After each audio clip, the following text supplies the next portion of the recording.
Welcome back to part 6 of our live training session here with our K24 swapped Civic Si.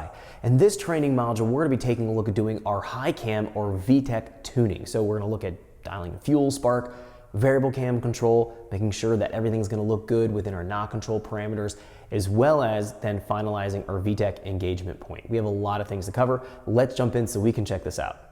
Welcome back to our live training session here with our K24 swapped Civic Si.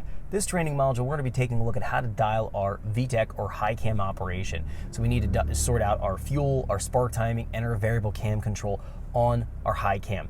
This is a pretty straightforward process, and how we go about doing this is very similar to our low cam tuning, but we do have a completely different set of fuel, spark, and variable cam tables to map out and to dial in. So let's take a look at how this is going to work. Let's talk about some things we need to set in our calibration file to begin our training tutorial here, and then we'll jump into getting right onto the mainline chassis dyno, setting that up, and starting to do our pulls and dialing everything in. So moving into our Max software, we can see I'm connected to the MaxxEcu right now. You can see ECU online here up at the top. What we're going to find here is that we have our fuel table and main VE table. We've dialed this in from idle, part throttle, and wide open throttle using the closed loop lambda correction. We've discussed that in the last few tutorials. This table here represents the estimation of cylinder filling and estimation of airflow coming into the engine. So this has been dialed in for low cam. Now, we've set two different tables, two different profiles to dial in based on low and high cam operation. We take a look down here at our 4D axes. We can see here that we have a 0 and 100 for our axes. When I click on between both of these, we're going to see it switches between these two different tables. We have two different volumetric efficiency amounts. If we look here, we've set this 4D axes on our GPO15 user output 1, which is what we have configured for our VTEC output. So this is a high side output from the Max. It's going to be sending a 12 volt to the VTEC solenoid when we want it to gauge. We have to set our parameters and program all of that. We'll talk about that a little bit later in the tutorial, but what we'll find here is that it does switch between 0 low cam, 100, that's our high cam. Now if we take a look here, the values in our VE table, this is our low cam table, are lower than the values we have populated in our high cam VE table, and that is going to be a good starting point.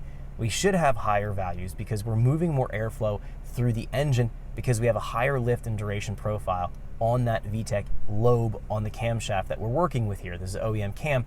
So the VTEC function essentially has a race style cam grind on that high cam and more of a tame mild cam profile on the low cam where we idle and drive at. So it kind of gives you the best of both worlds. So naturally, if we're moving more airflow into the engine, we're making more horsepower and torque out of our engine with that VTEC lobe profile on the cam, we'll find that we should have higher volumetric efficiency values. So we're going to leave these where they're at, and we're going to just sort them out as we go along using our closed loop lambda correction to guide us along the way, just as we found when we were dialing everything in for low cam. So we just wanted to make sure you're aware that there's going to be two different tables, and we're going to be editing just our 4D axes here. So 0 VTEC off, 100 VTEC on. It's pretty straightforward. Now, we also have in our spark timing table, same kind of situation. We have 40 axes configured for the GPO user output 15, and we're seeing here 0 or 100.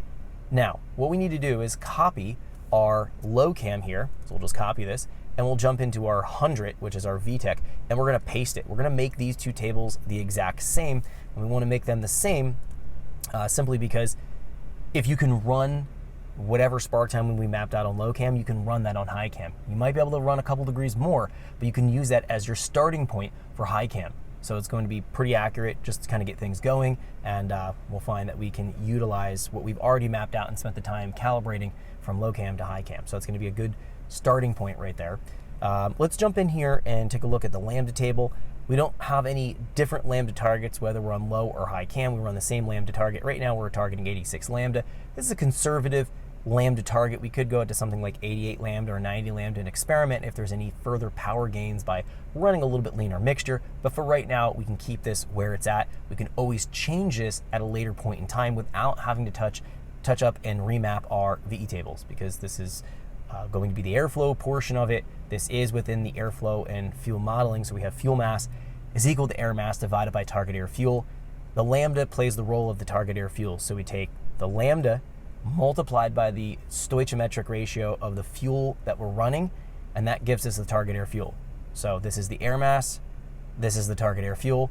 We take air mass divided by target air fuel. We get fuel mass. We convert that to an injector pulse width based on knowing injector flow rate, also knowing injector dead time and short pulse width data. So we can see how that works. So we don't need to do anything further with our target lambda table. We can keep these values where they're at. Now, we do have another factor here that we need to consider, and that's going to be our variable cam timing.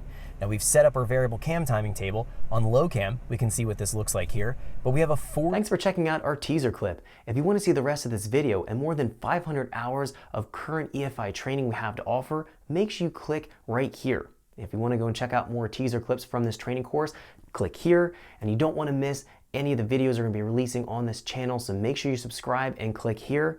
Thanks for watching, and I'll see you guys later.